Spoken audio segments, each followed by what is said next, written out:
जमुई से बड़ी खबर, जहां जेडीयू विधायक की बहू का शव बरामद हुआ है। भतीजे की पत्नी का कमरे से शव मिला है। झाझा से विधायक है दामोदर रावत। गिद्धौर पुलिस मामले की जांच में जुटी है। तो इस वक्त की बड़ी खबर जमुई से आपको बता रहे हैं, जहां जेडीयू विधायक है और उनकी बहू का शव बरामद किया गया है। भतीजे की पत्नी का कमरे में शव मिला है। झाझा से विधायक है दामोदर रावत, जिनकी बहू का शव मिला है। बता दें कि गिद्धौर पुलिस मामले की जांच में जुटी हुई है कि किस अवस्था में उनकी मौत हुई है या फिर कोई और बात है। इस पूरे मामले को लेकर के छानबीन की जा रही है। हालांकि परिवार वालों की तरफ से अभी तक कोई बयान सामने नहीं आया है जिससे मामला स्पष्ट हो सके। लेकिन जमुई से खबर, केसी कुंदन हमारे साथ न्यूज 18 संवाददाता। केसी, जेडीयू विधायक की बहू का शव बरामद किया गया है, किन हालातों में बरामद हुआ है, क्या जानकारी है पूरी? जी बता दूं कि इस मामले में एक अपडेट है और अपडेट बड़ी है ये कि जो भतीजे, जो दामोदर रावत, जेडीयू विधायक दामोदर रावत के भतीजे नवीन कुमार ने अपनी पत्नी के मौत के मामले में थाना में आवेदन देकर अज्ञात के खिलाफ हत्या का केस दर्ज कराया है। और उन्होंने बताया कि यह हत्या का मामला है।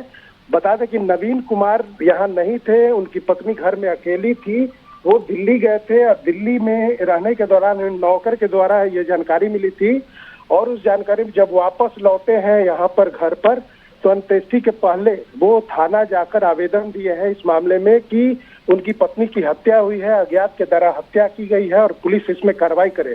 जी ये अपडेट है। और साथ ही बता दें कि पुलिस को जो सूचना मिली थी, सूचना के बाद पुलिस में उस घर में, उस कमरे में गई थी जहाँ से संदेहास्पद स्थिति में उनकी मौत का मामला सामने आया था। सुमित्रा देवी का शव बेड के नीचे पड़ा हुआ मिला था, जमीन पर पड़ा हुआ मिला था। पुलिस यह मान रही थी कि कैसे हत्या, मौत है या स्वाभाविक मौत है या हत्या है। इसको लेकर पुलिस ने पोस्टमार्टम भी करवा लिया था, लेकिन पुलिस यह बताने में उस समय सक्षम नहीं थी क्योंकि आवेदन नहीं दिया गया था।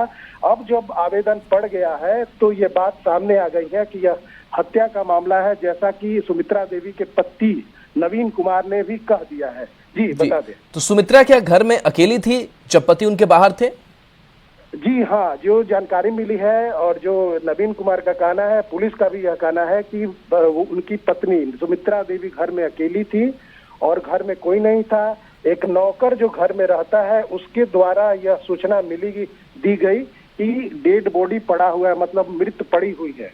और जिसके बाद यह सूचना के बाद पुलिस वहां पर पहुंची थी। पुलिस ने शव को अपने कब्जे में लिया और साथ ही नवीन कुमार या अपने पर रिश्तेदारों को इस बात की सूचना दी गई थी। पुलिस आवेदन का इंतजार कर रही थी कि आवेदन पड़े उसके बाद कार्रवाई की जाएगी। अब आवेदन पड़ गया तो पुलिस का यह कहना है कि अब पूरी तरह से मामले की छानबीन की जा रही है और यह हत्या का ही मामला है। जी चलिए, शुक्रिया किसी इस अपडेट के लिए आपका। बिहार दिवस के मौके पर पटना के गांधी मैदान में शिक्षा विभाग, भारत सरकार की तरफ से पटना पुस्तक महोत्सव का आयोजन किया जाएगा। 22 मार्च को सीएम नीतीश पुस्तक मेले का उद्घाटन करेंगे। पुस्तक मेले में कई प्रतियोगिता और सांस्कृतिक कार्यक्रम कराए जाएंगे। 7 दिन यानी 21 से लेकर 27 मार्च 2025 सुबह 11 बजे से लेकर 8 बजे तक पटना पुस्तक महोत्सव का आयोजन शिक्षा मंत्रालय भारत सरकार की ओर से किया गया है। आने वाले इन दिनों में आपको हर रोज़ बच्चों के लिए अलग अलग गतिविधियां होंगी, जिनमें अलग अलग आयु वर्ग के बच्चे अलग अलग क्रिएटिव स्किल्स, चाहे वो poster making, drawing, oratory, origami, अलग अलग स्किल्स में अपने आप को हिस्सा ले सकते हैं। और साथ ही साथ स्टोरी टेलिंग यानी कथा वाचन को लेकर अलग अलग कार्यक्रम रखे गए हैं।